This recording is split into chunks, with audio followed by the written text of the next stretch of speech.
আজকের এপিসোড একদম ইমোশনাল আর ড্রামাটিক মুহূর্তে ভরা। শুরুতেই দেখা যায় অরবিন্দ হঠাৎ প্যানিক অ্যাটাকে ভেঙে পড়ে। পুরো পরিবেশ এক মুহূর্তে টেন্স হয়ে যায়। সবাই ভয় পেয়ে গেলেও রাক্ষিত খুব ক্যামলি পরিস্থিতি হ্যান্ডেল করে। সে অরবিন্দকে পুরোনো দিনের কথা মনে করিয়ে দেয়, যখন অরবিন্দ তাকে সুপারম্যান বলতো আর ছোটবেলায় সে চিন্টু সুপারম্যান নামে পরিচিত ছিল। এই সুইট মেমোরি অরবিন্দকে একটু শান্ত করে, কিন্তু বড় মা এই পুরো ঘটনায় ক্লিয়ারলি ডিসঅ্যাপয়েন্টেড, কারণ তার কোনো একটা হাইডেন প্ল্যান ফেল হয়ে গেছে। এরপর ফোকাস যায় অপরাজিতার দিকে। সে নিজের স্ট্রং পার্সোনালিটি আবারও প্রমাণ করে। সে ওপেনলি অ্যাকসেপ্ট করে জীবনে সে অনেকবার ফেল হয়েছে, কিন্তু কখনো হার মানেনি। তার এই মোটিভেশনাল কথাগুলো শুধু তাকে স্ট্রং করে না, বরং রোহান আর আরুর রিলেশনশিপকে আরও গভীর করে তোলে। সে বোঝাতে চায় সত্যিকারের ভালোবাসা সব বাধা পেরিয়ে মানুষকে একসাথে রাখে। সবাই তার স্পিচ শুনে ক্ল্যাপ করে, কিন্তু প্রমিলার মুখে স্পষ্ট জেলার্সি দেখা যায়। এরপর শুরু হয় সেলিব্রেশন। রাক্ষিত মাইক হাতে নিয়ে অ্যানাউন্স করে তার মা বাবার 40 বছরের অ্যানিভার্সারির সেলিব্রেশন। শাবা শাবা গানের সাথে সে ডান্স শুরু করে, আর একে একে সবাই জয়েন করে। এই সিনটা পুরো এপিসোডের সবচেয়ে লাভলি অংশ। অরবিন্দ আর সুধা ডান্স ফ্লোরে এসে জয়েন করে। অনেকদিন পর তাদের মধ্যে এই হ্যাপিনেস দেখে সবাই খুশি।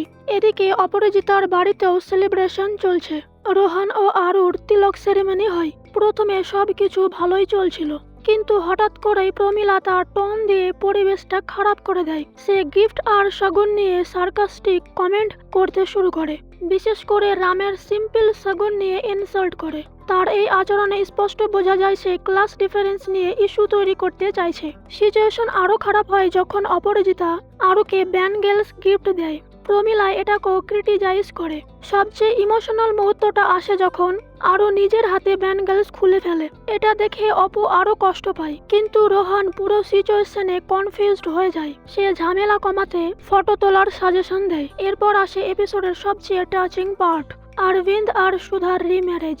এই সিনটা একদম ইমোশনাল পিক।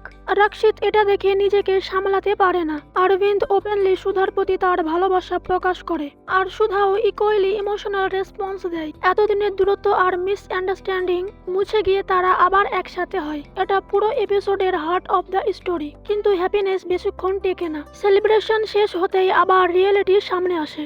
রাক্ষিত একা গিয়ে ইমোশনাল ব্রেকডাউন করে। এদিকে অপরাজিতা ও প্রমিলার হার্শ কথাগুলো মনে করে কাঁদতে থাকে। সে বুঝতে পারে সে যতই চেষ্টা করুক না কেন তাকে বারবার ইনসাল্ট ফেস করতে হচ্ছে, তাও সে সবকিছু করছে শুধু আরুর হ্যাপিনেসের জন্য। সবশেষে আসে বিগেস্ট টুইস্ট। প্রমিলা সরাসরি অপুর সামনে এসে বলে সে তার পাস্ট সম্পর্কে সব জানে, তার দোকান আর ললিতের সঙ্গে তার কানেকশন। এই কথাটা শুনে অপু একদম শক হয়ে যায়। মুখের এক্সপ্রেশনই বলে দেয় সামনে বড় কোনো ট্রুথ রিভিল হতে চলেছে।